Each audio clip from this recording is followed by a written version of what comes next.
युद्ध के बाद राफेल बनाने वाली कंपनी के शेयर धड़ाम। दूसरी तरफ पाकिस्तान को J-10 देने वाली चाइनीज कंपनी के शेयर ने मचाया कोहराम। दोस्तों, डसॉल्ट एविएशन फ्रांस जिसने बनाया राफेल, 2 दिन में शेयर 10% क्रैश कर गए। उसके बड़ा क्रैश है।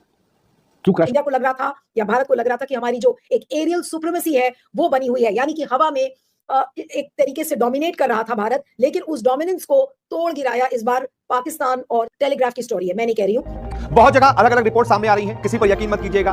कुछ बहुत ज्यादा एलेबोरेट करके बताया जा रहा है, कुछ में नमक मिर्च लगाकर आपको बताया जा रहा है, लेकिन मैं आपको असलियत बताऊंगा कि आखिरकार इस दावे में सच्चाई कितनी है। क्या वाकई में हिंदुस्तान पाकिस्तान के वॉर के बाद राफेल, जो कि हिंदुस्तानी एयरफोर्स के बेड़े का एक फाइटर जेट है, और दूसरी तरफ चाइना ने जो J-10 विमान, तो क्या इस वॉर के बाद वाकई राफेल की जो कंपनी है दसॉल्ट एविएशन, उसके शेयर गिर गए हैं, धड़ाम हो गए हैं, और चाइनीज कंपनी पाकिस्तान वाली जिसने एयरफोर्स विमान दिए हुए हैं J-10, उस कंपनी के शेयर बढ़ गए हैं। एक एक कुछ तस्वीरें भी मैं आपको ग्राफ के जरिए दिखाऊंगा। क्योंकि भारत से जो पिक्चर निकल के आई है, सुनने में आया है राफेल के बारे में, वो पिक्चर सुखद नहीं है। वो कहीं ना कहीं राफेल की रेपुटेशन के लिए वो पिक्चर बहुत दुखद है कि राफेल गिराए गए हैं। मुझे नहीं पता कितने, 1 है, 2 है, 3 है, क्या हुआ है। अब यहां पर एक सवाल पैदा होता है कि अगर कुछ नहीं हुआ तो डसॉल्ट एविएशन का शेयर क्यों क्रैश हुआ 10% 2 दिन में? और दुनिया भर के अखबारों में चर्चे, रॉयटर्स, टेलीग्राफ, न्यूयॉर्क टाइम्स, लामोंड और फ्रांस के राफेल, इन सब ने कंफर्मेशन दिया कि हाँ, राफेल के लॉसेस हुए हैं। कितने हार्ट के जब शेयर गिरते हैं तो शक होता है कि हाँ, कहानी सही लग रही है। डसॉल्ट की प्रॉब्लम ये हो गई है कि राफेल खरीदेगा कौन? क्योंकि ऑफ स्ट्रैटेजिक सुप्रीमेसी, यानी कि बालाकोट करने की तैयारी थी, लेकिन ऐसा नहीं हो पाया। अब जाहिर सी बात है कि उस तरीके की कैपेबिलिटी के लिए शायद हम तैयार नहीं थे। अब आइए राफेल, आप सोचिए करोड़ों रुपए हम लोगों ने राफेल को खरीदने में लगाया था। was reportedly shot down mid air, हवा के बीच में ही एक राफेल को शूट किया गया। और ये टेलीग्राफ की स्टोरी के मैं पोर्शंस आपको पढ़ के सुना रही हूँ, अपने आप में आपको बताएगा कि ये सीज फायर की कहानी क्या है। क्या इन कमियों को अब सरकार ठीक से बताएगी? अभी तो ये रिपोर्टेड है। एयरफील्ड में, यानी कि जो एयर स्पेस में जो लड़ाई हुई, हमारी एरियल डोमिनेंस क्या खत्म होती हुई नजर आई। हाइलाइट्स में आपने देख ही लिया है, आगे चल के डिटेल में मज़ीद वीडियो आपके साथ शेयर करेंगे। भारत के राफेल हुए पाकिस्तान में आकर फेल। पाकिस्तान एयरफोर्स ने राफेल को कबाड़े का ढेर बना दिया। राफेल की धमकियां दे रहा था कुछ दिन पहले भारतीय मीडिया, आज वही भारतीय मीडिया राफेल के कबाड़ा बनने का जिक्र कर रहा है। अगर आप इस तरह की वीडियोस देखना पसंद करते हैं तो हमारे चैनल उज़ैर क्रिकेट को सब्सक्राइब करें। आइए चलते हैं मुकम्मल वीडियो की जानिब। युद्ध के बाद राफेल बनाने वाली कंपनी के शेयर धड़ाम। दूसरी तरफ पाकिस्तान को J-10 देने वाली चाइनीज कंपनी के शेयर ने मचाया कोहराम। हिंदुस्तान पाकिस्तान में युद्ध के बाद किसे फायदा, किसे नुकसान, यह मैं आपको अपने इस रिपोर्ट में बताने जा रहा हूं। बहुत जगह अलग अलग रिपोर्ट सामने आ रही हैं, किसी पर यकीन मत कीजिएगा। कुछ बहुत ज्यादा एलेबोरेट करके बताया जा रहा है, कुछ में नमक मिर्च लगाकर आपको बताया जा रहा है, लेकिन मैं आपको असलियत बताऊंगा कि आखिरकार इस दावे में सच्चाई कितनी है। क्या वाकई में हिंदुस्तान पाकिस्तान के वॉर के बाद राफेल, जो कि हिंदुस्तानी एयरफोर्स के बेड़े का एक फाइटर जेट है, हिंदुस्तान एयरफोर्स 36 राफेल विमानों को खरीदकर अपने बेड़े में शामिल कर चुकी है और पाकिस्तान के साथ युद्ध में इसका इस्तेमाल भी किया गया। इसी से स्कैल्प मिसाइलें पाकिस्तान पर दागी गई। और दूसरी तरफ चाइना ने जो J-10 विमान पाकिस्तान को दिए हुए हैं, जो पाकिस्तान की एयरफोर्स में शामिल हैं, राफेल की टक्कर उन विमानों से हुई। तो क्या इस वॉर के बाद वाकई राफेल की जो कंपनी है दसॉल्ट एविएशन, उसके शेयर गिर गए हैं, धड़ाम हो गए हैं, और चाइनीज कंपनी पाकिस्तान वाली जिसने एयरफोर्स विमान दिए हुए हैं J-10, उस कंपनी के शेयर बढ़ गए हैं? एक एक कुछ तस्वीरें भी मैं आपको ग्राफ के जरिए दिखाऊंगा। सबसे पहले इंडिया पाकिस्तान वॉर के बाद राफेल बनाने वाली कंपनी दसॉल्ट एविएशन, जो कि फ्रांस की कंपनी है, इसके शेयर वाकई गिरे। इस कंपनी को नुकसान वाकई हुआ है। वो है, अब ये देखिए, यूरोपियन स्टॉक मार्केट में कंपनी के शेयरों में बीते 5 दिनों में 10% की गिरावट देखी गई है। दसॉल्ट एविएशन के शेयरों में 10% की गिरावट देखी गई है। ओवरऑल इस वॉर से राफेल की कंपनी को शेयर में नुकसान हुआ है, इसमें कोई दो राय नहीं है। आपको बता दूं, ये जो राफेल विमान है, ये भारत ने फ्रांस से लगभग 36 राफेल विमान खरीदे थे 59,000 करोड़ में। दूसरी तरफ अब आ जाते हैं पाकिस्तान के J-10 फाइटर जेट की कंपनी के शेयर्स पर। उसकी क्या डिटेल है? राफेल को तो शेयर गिरे हैं, राफेल बनाने वाली दसॉल्ट एविएशन के शेयर गिर गए बीते एक हफ्ते में, अगर कंपैरिजन की बात की जाए। अब पाकिस्तान को J-10 देने वाली जो कंपनी है चाइना की, उसके क्या हाल है? तो J-10 फाइटर जेट बनाने वाली कंपनी चेंगडू एयरक्राफ्ट कॉर्पोरेशन यानी CAC के शेयरों में इस वॉर के बाद उछाल देखने को मिला है। कितना उछाल देखने को मिला है? जबरदस्त उछाल देखने को मिला है। चीन की इस कंपनी के J-10 फाइटर जेट पाकिस्तान की एयरफोर्स के बेड़े में शामिल हैं। बहुत सारे J-10 फाइटर प्लेन्स पाकिस्तान के पास हैं। इधर से राफेल उड़ रहा था, उधर से J-10 उड़ रहे थे। दोनों की आपस में एक तरीके से टक्कर हो रही थी पाकिस्तान। उसके बाद क्या हुआ? CAC के शेयरों में 12 मई को 20% तक उछाल देखने को मिला। जहां उधर राफेल को 10% तक का नुकसान हुआ, इधर CAC के शेयरों में 12 मई को 20% तक उछाल देखने को मिला। चाइना के स्टॉक मार्केट में इसके शेयर बीते एक हफ्ते में 60% तक बढ़कर 95.86 युआन तक पहुंच गए। सोचिए दोस्तों, डसाल्ट एविएशन फ्रांस जिसने बनाए राफेल, 2 दिन में शेयर 10% क्रैश कर गए। उसके बड़ा क्रैश है। क्यों क्रैश हो रहा है? क्योंकि भारत से जो पिक्चर निकल के आई है, सुनने में आया है राफेल के बारे में, वो पिक्चर सुखद नहीं है। वो कहीं ना कहीं राफेल की रेपुटेशन के लिए वो पिक्चर बहुत दुखद है। बहुत सारी स्टोरी चल रही है, पूरी दुनिया में स्टोरी आई है कि राफेल गिराए गए हैं।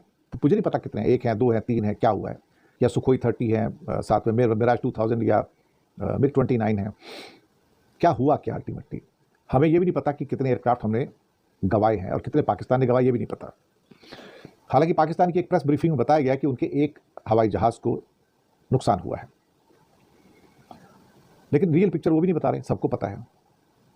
अब यहां पर एक सवाल पैदा होता है कि अगर कुछ नहीं हुआ तो डसाल्ट एविएशन का शेयर क्यों क्रैश हुआ 10% 2 दिन में? और दुनिया भर के अखबारों में चर्चे, Reuters, telegraph, New York times, Washington post, Australian और फ्रांस का लामोंड और फ्रांस के राफेल, इन सब ने कंफर्मेशन दिया कि हाँ, राफेल के लॉसेस हुए हैं। कितने हमें नहीं पता। और यह कारण है कि डसाल्ट एविएशन के पास तो पिक्चर है ना कि हाँ, ये गए या नहीं गए, क्रैश हुआ नहीं हुआ। उनके पास तो रियल पिक्चर है कि कितना हुआ, क्या हुआ, कितना नंबर है। भारत ने अभी तक ये कबूला नहीं है कि रफाल के लॉसेस हुए हैं। 2 दिन पहले की जो प्रेस कॉन्फ्रेंस थी, उसमें भारत की प्रेस कॉन्फ्रेंस में जिसमें आर्मी के अफसर्स थे, उनका कहना था कि हमारे सारे पायलट सुरक्षित वापस लौट आए। ये कहानी ये कहती है कि पायलट सुरक्षित वापस लौट आए, पर क्या एयरक्राफ्ट वापस आया? आप कहोगे भाई ऐसे कैसे हो सकता है, एयरक्राफ्ट आया तभी तो पायलट आए। नहीं, बहुत बार एयरक्राफ्ट क्रैश हो जाता है तो पायलट इजेक्ट कर जाता है, निकल के बाहर आ जाता है, सेफ बच जाता है वो। तो पायलट सुरक्षित वापस आए, लेकिन ये नहीं बताया उस प्रेस कॉन्फ्रेंस में कि क्या एयरक्राफ्ट भी वापस आया। तो पहली शक की सुई वहां से निकली। कल जब दूसरी प्रेस कॉन्फ्रेंस होती है और एक फिर से स्पेसिफिक सवाल पूछा जाता है राफेल के बारे में, तो कहा जाए फिर से घुमा फिरा के जवाब दिया जाता है कि युद्ध में तो लॉस होता है, ऐसी दुनिया में कोई युद्ध नहीं है जिसके अंदर नुकसान ना होता हो। और इतना कह के आंसर को पूरा कर दिया गया। मैं आर्मी अफसर्स को दोष दूंगा, मैं इसलिए दोष नहीं दूंगा कि उनके हाथ में नहीं है, उन्हें जो आदेश दिया जाता है वो उसको फुलफिल करते हैं, इससे ज्यादा कुछ भी नहीं है। उनके हाथ में ये नहीं कि मतलब जो मन से वो कहना चाहे वो कह सकते, जो पहले से मैंडेटेड है ये कहना तुमको, इससे ज्यादा कुछ नहीं कहना, वो उससे ज्यादा नहीं कह सकते हैं। ये कहानी निकल के आ गई तो वहां से कंफर्मेशन हुआ कि हाँ, युद्ध में कुछ लॉसेस हुए हैं। लेकिन डसाल्ट के जब शेयर गिरते हैं तो शक होता है कि हाँ, कहानी सही लग रही है कि कुछ ना कुछ तो नुकसान हुआ है। नंबर्स कितने हमें नहीं पता है। डसाल्ट की प्रॉब्लम ये हो गई है कि राफेल खरीदेगा कौन, क्योंकि बैटल फील्ड में आपका टेस्टिंग होता है कि आप कितने चतुर हैं, कितने अच्छे हैं, कितने बेहतर हैं। ये बैटल फील्ड ही है जो बताता है कि आप कितने मजबूत हैं, कितने कमजोर हैं। ये बताता है कि एरिया ऑफ इंप्रूवमेंट क्या है, एरिया ऑफ क्या कैसे डिस्ट्रक्शन क्या है, हमने कहाँ पे वर्चुअली क्या हमने गलत इन्वेस्टमेंट किए हैं या सही इन्वेस्टमेंट किए हैं, और कहाँ हमें इन्वेस्टमेंट करना चाहिए था। जो महंगे खिलौने हैं, एयरक्राफ्ट जो हैं, ये किसी काम के नहीं। अब मुझे कब से वो शब्द याद आ रहे हैं, शब्द थे एलॉन मस्क के, जब उसने कहा था कि F-35 तो कबाड़ है, कबाड़। अब मुझे ध्यान आ रहा है कि ये कबाड़ क्यों है। उसने क्या सोच के कहा था कि जितने भी ये क्या कहते हैं कि फाइटर एयरक्राफ्ट हैं, ये कबाड़ के अलावा कुछ नहीं है, थोड़े बहुत रखने पड़ेंगे लेकिन वो पीछे रहेंगे, आगे नहीं रहेंगे।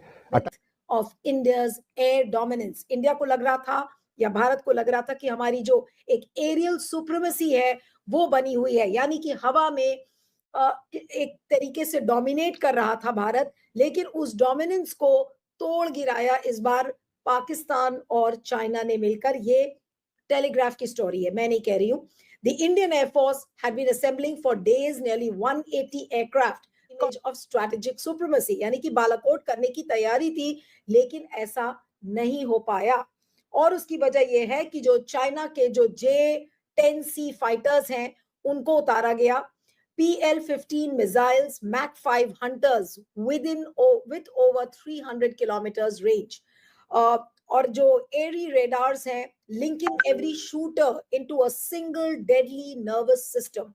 What India saw was not just Pakistani pilots, यानी कि भारत सिर्फ पाकिस्तानी पायलट्स को नहीं देख रहा था, it was China's entire air warfare doctrine stretching from Skardu to Pasni. इस तरीके के चाइना का सामने नजर आ गया।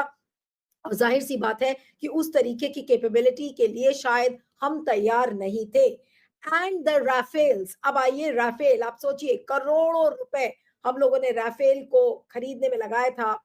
फिर क्या हुआ? One Rafale valued at $250 million was reportedly shot down mid-air. हवा के बीच में ही एक राफेल को शूट किया गया। Another barely made it back, यानी कि दूसरा राफेल शायद फिर आया ही नहीं। The Spectra EW system designed to protect it was overwhelmed. Rafale जिस टेक्नोलॉजी से बचाया जाता है, जिसको हम स्पेक्ट्रा EW सिस्टम कहते हैं, उसको भी शायद ध्वस्त किया गया। PL-15 didn't come with radar, it came with AI guided silence, यानी कि कोई आवाज नहीं थी, कुछ नहीं था। जिस तरीके का नेटवर्क चाइना और पाकिस्तान ने मिलकर बनाया, उस नेटवर्क ने ये सारी चीजें ध्वस्त की थी। यानी कि घेरा गया है, राफेल को घेरा गया ऐसा लगता है। और ये टेलीग्राफ की स्टोरी के मैं पोर्शंस आपको पढ़ के सुना रही हूँ, ये बहुत ही रिवीलिंग है। द पाकिस्तानी यानी कि राफेल को ध्वस्त करने की कोशिश की गई है, और ये एक स्ट्रेटेजिक एम्बैरेसमेंट है, यानी कि रणनीतिक रूप से ये हमारे लिए बहुत अपमानजनक हो गया। The implications are enormous. India's prestige weapon, the Rafale, fell to a Chinese missile fired by a Pakistani jet. That's not just a tactical failure, it's a geopolitical message. ये Bloomberg wrote, this is a अब game कैसे change हुआ है ये समझिए। ये 2019 नहीं था। दिस इज इन बालाकोट, ये टेलीग्राफ कोट कर रहा है, उसको मैं पढ़ रही हूँ। दिस अपने आप में आपको बताएगा कि ये सीज फायर की कहानी क्या है। क्या चाइना और पाकिस्तान ने मिलकर राफेल को ध्वस्त करने की कोशिश की? और ये बात सही थी कि हमारे पायलट समझ गए कि इन लोगों ने ट्रैप करने की कोशिश किया, एक ऐसे कि हमारे पायलट्स के लिए मुश्किल हो गया।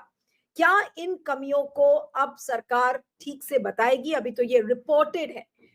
एयरफील्ड में, यानी कि जो एयर स्पेस में जो लड़ाई हुई, हमारी एरियल डोमिनेंस क्या खत्म होती हुई नजर आई?